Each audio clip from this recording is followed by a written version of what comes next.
For the next session, I would like to invite the chairpersons, Dr. Jayaprakash S, Professor of Department of Cardiology, Sri Jayadeva Institute of Cardiovascular Sciences and Research, Bangalore, Dr. Vasantha Kamath, previous Director of KIMS Hubli, and Dr. M Venkatesha, Professor and Head of Department of Father Muller Medical College.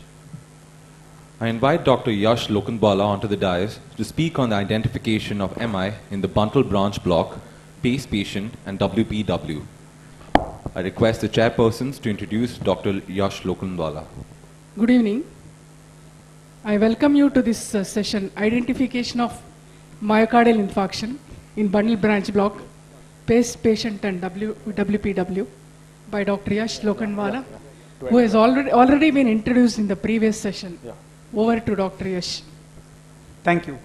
I think a little bit of this talk has already been covered in the session on the chest pain in the ICU, but it's always good to reiterate some of these and show different examples, and most of my talk will be based on examples.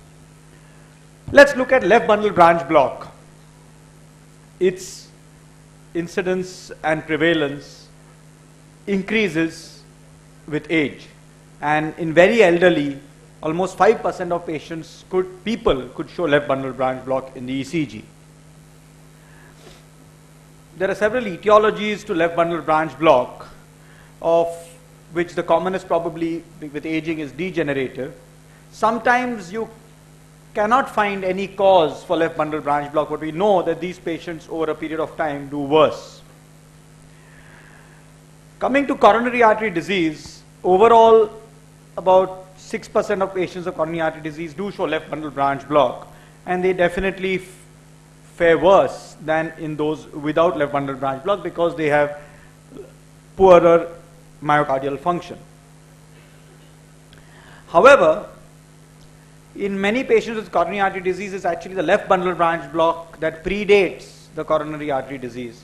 In fact, if you follow up these patients with left bundle branch block for several years, then they develop coronary artery disease or cardiomyopathy in a significantly higher proportion than do patients without pre-existing left bundle branch block. Looking at left and right bundle branch block in acute MI, we must understand the arterial supply. If you look at the right bundle branch is relatively superficial and slender, and supplied by the left anterior descending artery, specifically in most patients by the first septal branch of the left anterior descending artery. So the right bundle branch block is not supplied by the right coronary artery. The right bundle branch block is supplied by the left anterior descending artery. Please remember that, and it has a single blood supply. That's the main trunk of the right bundle we are talking about. The left bundle, conventionally we talk about two fascicles. We know that the left bundle is more than two fascicles, but we'll stick to the two fascicular concept of the left bundle.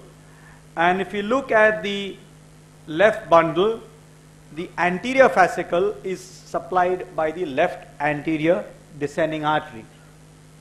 If you look at the posterior fascicle, which is more resilient, it is supplied predominantly by the right coronary artery. This is very important to remember.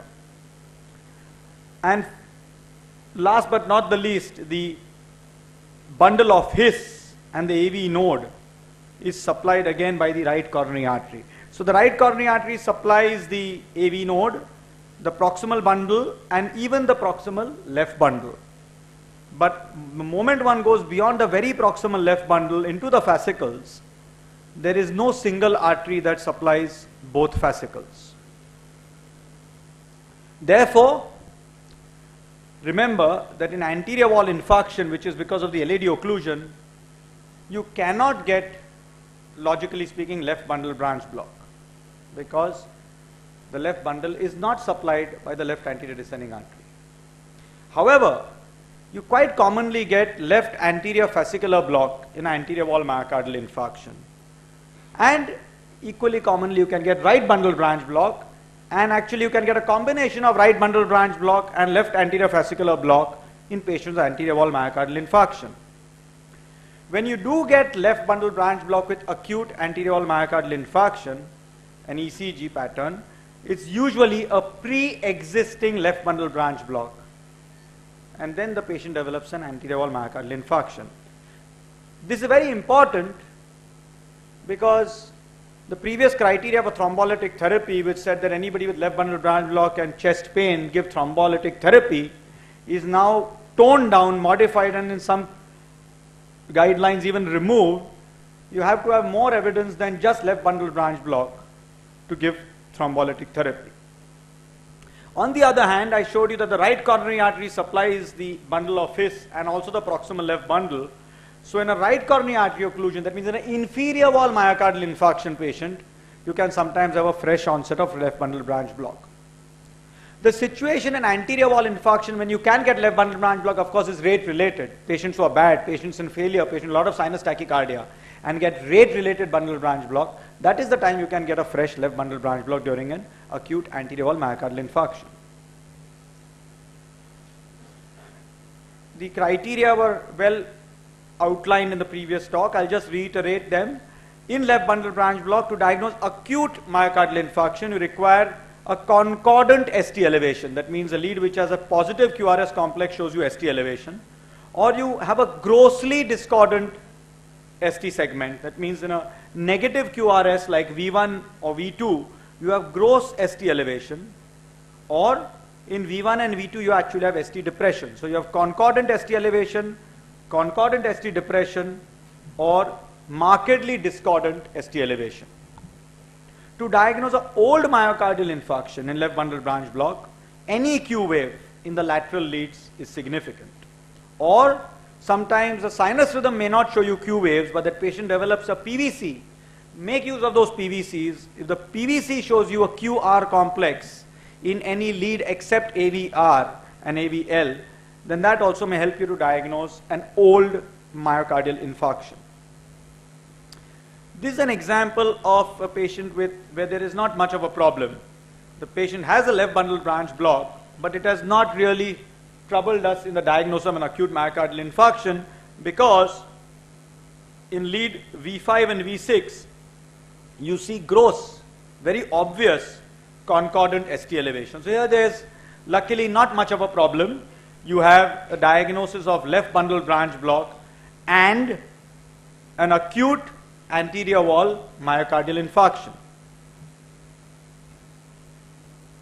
Here also, there is another patient who has left bundle branch block, borderline left axis deviation, and concordant ST elevation. So concordant ST elevation, clearly the diagnosis is here, anterior wall, acute anterior wall myocardial infarction. Luckily, left bundle branch block doesn't interfere so much with the diagnosis of acute inferior wall myocardial infarction. Because anyway, you have, the problem comes in V1 and V2 in left bundle branch block because you don't know what to make of the ST elevation.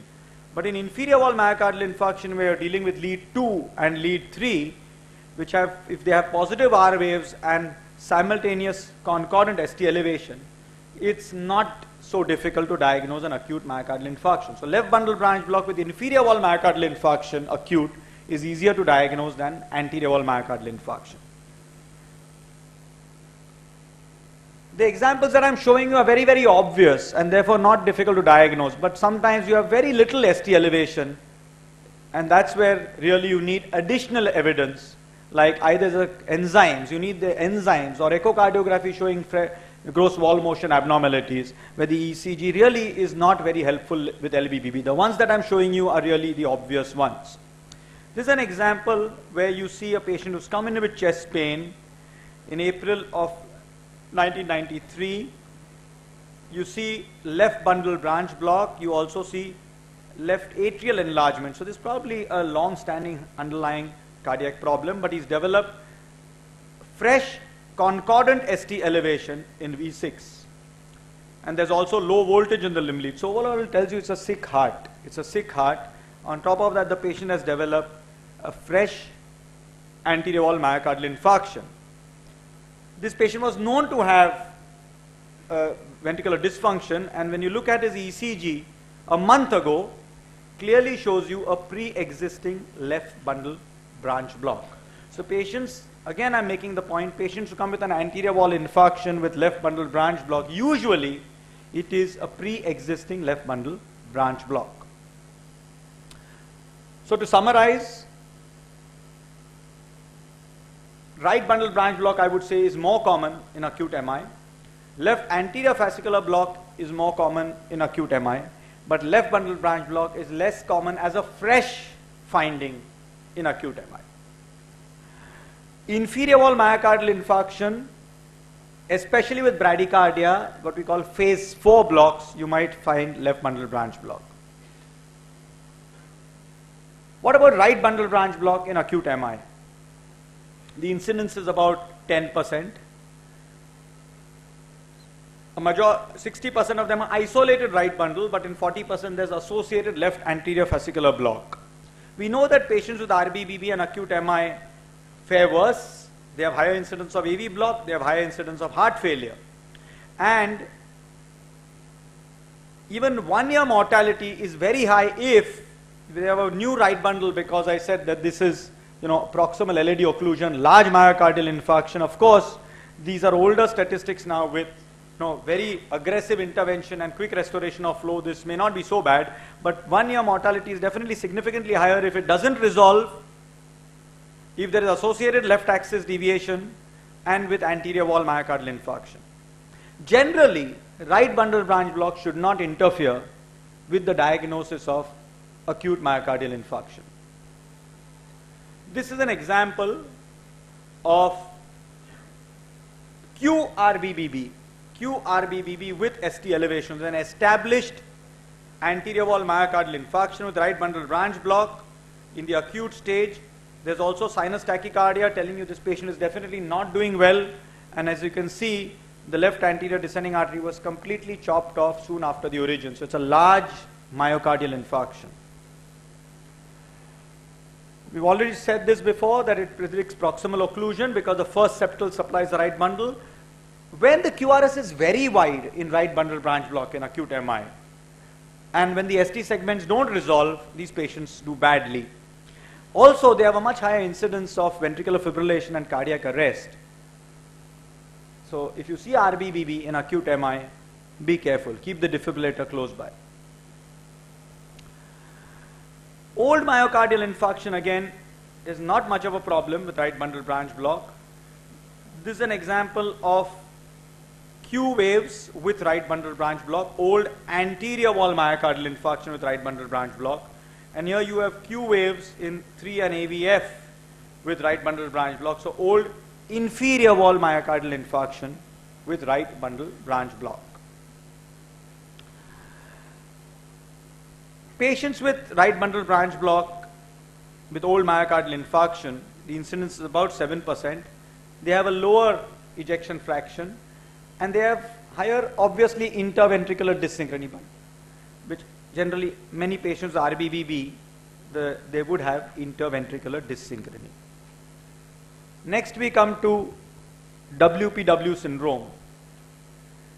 Here, more than acute MI in WPW syndrome, the bigger problem is the absence of acute MI, but a wrong diagnosis of acute MI or wrong diagnosis of old MI with WPW syndrome. Let's look at this example. This is a patient with Wolff-Parkinson-White syndrome. You can see the short PR and the delta wave. You see it well in lead V2. You see it very well in lead V2. But the limb leads give you these Q waves or a small r deep S. So you think there's a loss of the R waves. Is this an old inferior wall myocardial infarction? It's not rare to see such patients coming with some chest discomfort. They've just had an episode of tachycardia. They've perceived it as chest discomfort. They come into the hospital, tachycardia is settled. This ECG is taken. Some resident feels, oh, this is problematic, and they get thrombolytic therapy. They've undergone angiograms. This is during ablation. A procedure was being carried out during this tracing, and the WPW has disappeared, just to show that these so-called Q waves were pseudo Q waves because of WPW syndrome. Look at this dramatic example. This was a middle-aged man who has a recent cardiac arrest. His brother-in-law was an intensivist. who lived in the same apartment complex. And he rushed, found him in cardiac arrest, resuscitated him. And after resuscitation, rushed him to the hospital where the ECG was taken and diagnosed as an inferior posterior myocardial infarction, because it showed Q waves in 3, in AVF, small in 2, and R wave in V1. And he was thought to have ventricular fibrillation, which was resuscitated. He was admitted in the ICU and soon enough got tachycardia degenerating to ventricular fibrillation, and he was shocked.